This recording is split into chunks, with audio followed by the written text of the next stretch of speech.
up your engine! Now here's a very interesting thing about those 10-speed automatic transmissions that Ford and GM built together. I guess mainly they're built by Ford now, but GM uses it in trucks and cars. The Camaro's got it, the Mustang's got it, F-150s have it. Well, the GMC Sierra 1500, all the 2020s now, they're downgrading them. They're not going to be using that 10-speed anymore. They're going to a GM 8-speed transmission. Well, I have to say that they fooled me originally. Been out about a year. I road tested them. I thought they get great gas mileage. They shift smooth. Great transmissions. But they fooled old Scotty here. Turns out that they're having problems over time. GM, obviously, is realizing this, and they're not going to be putting them in these Sierras anymore. Now, this is in the 2020 models they're making now, and I find this rather fascinating because I did a little research on my phone, and it turns out that in 2019, they were bragging about how, oh, they're putting these new 10-speeds in the Sierras. It's a great deal, you know. Oh, you can get the 10-speed train. Now, hey, they're dropping them like a hot potato. As I said when I made a video, I thought it was kind of odd that GM and Ford worked together. It's like cats and dogs, right? And then the whole thing fell apart later. Ford was supposed to develop the 10-speed longitudinal one that's for trucks and big vehicles, and GM was going to make a front-wheel drive one. Well, the GM front-wheel drive one turned out to be a piece of crap, so they split apart, and Ford said, we're not going to use your thing, it's junk, we'll make our own for that. And now GM's not going to be using it in these Sierras because they're finding out that they're not such great transmissions after all. Too much technology.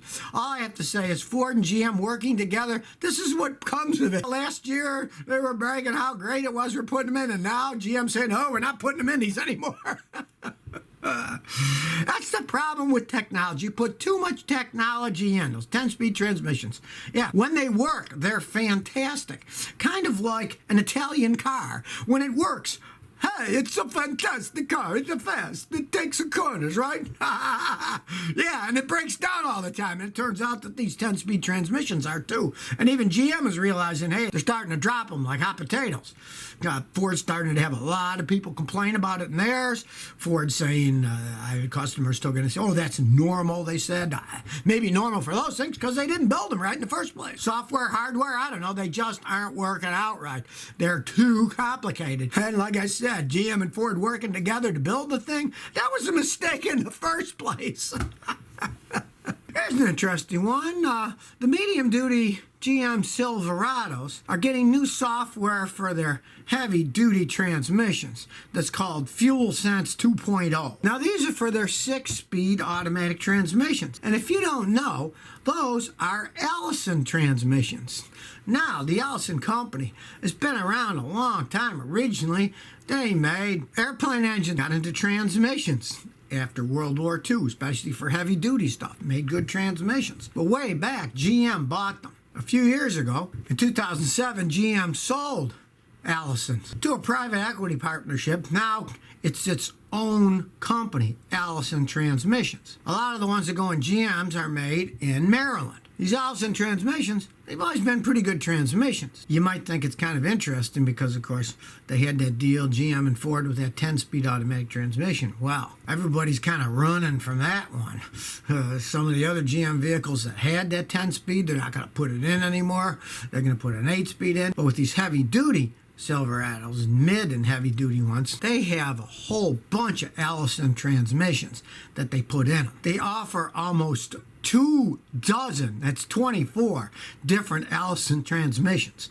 Like I say, the Allison Transmission Company, it's its own company now, and they do make them all over the world. The ones here mainly come from Maryland, but they make them all over the world in different places. They make them in China, I believe. The ones here, they're pretty reliable.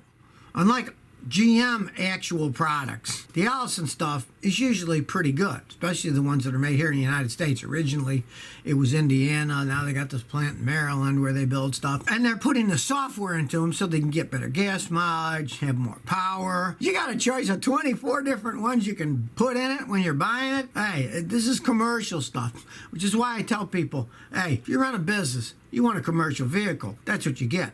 Because the commercial vehicles, all kinds of competition. They're generally better built. Somebody sells trucks to a company that don't work, they're going to be like, I'll never buy another one from them. So they actually put a lot more quality in their commercial vehicles than they do in the ones that they sell to the public. So if you're looking for a big truck, hey, those Allison transmissions that they're putting in the GMs, they're pretty good transmissions. I'll give them that.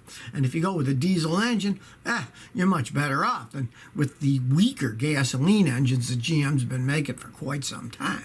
They used to make great V8s, but their quality's been down in their regular stuff. These heavy-duty stuff, it's another ball game. Toyota Eric says, which modern cars are easiest to work on? I want a simple car with computers and all that nonsense that I can fix myself. Well, you're going to have to get in a time machine then and go back into the past, because all modern cars, in the United States at least, they're computerized. Everything is run by computers so they get better gas mileage.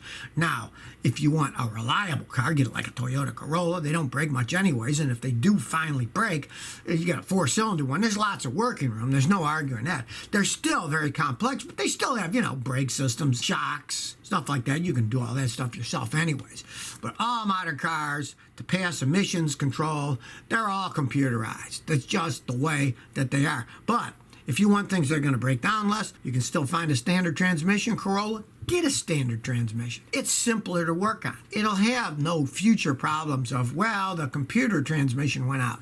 The standard transmissions don't have computer transmissions in them. You shift with your hand and your foot. So, you can always go that route, but don't think you're ever going to find anything that's like the olden days where they're just simple stuff, because none of it's simple anymore, other than make it as simple as you can. Don't get an automatic. Get a standard. Make it simple. Get something like a Toyota that's reliable anyways, and you get a standard transmission, and it's the most reliable car in the world. So that's what I do. James the First says I got an 08 Jaguar S-Type. It has no power at all, and it doesn't have any trouble codes either. Generally, there's two things that do that when I have no trouble codes. Either your fuel pump isn't working right, you can't pump enough fuel, or the fuel filter's clogged, so change the fuel filter first. If that doesn't fix it, pressure test the fuel pump. But the other thing, which I see on those Jags all the time, is the catalytic converters. A lot of them start to melt inside, and they'll clog up. It'll melt, and it'll clog the passageway. So start it up and feel your exhaust. If you don't feel it really going, pushing out a lot and it's barely coming out, you got a clogged catalytic converter.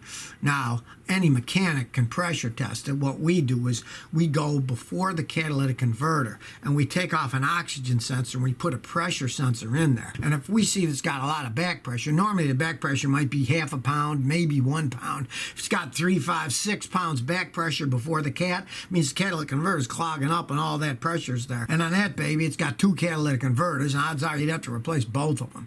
I've changed them on those because they aren't that well made, and I see a lot of them melt down from cheaper manufacturing. It's typical with Jaguar, You pay a lot of money, but you don't necessarily get quality for it.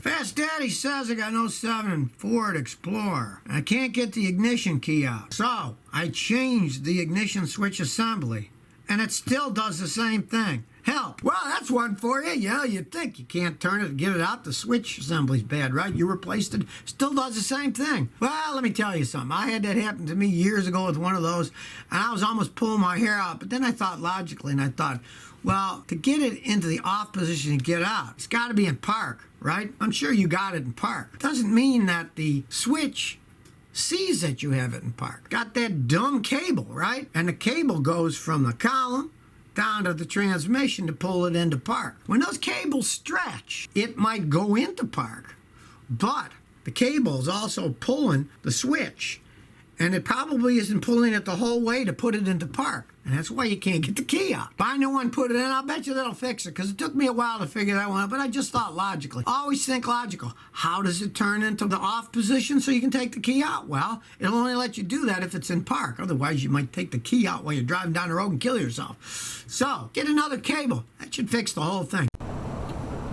So if you never want to miss another one of my new car repair videos, remember to ring that bell.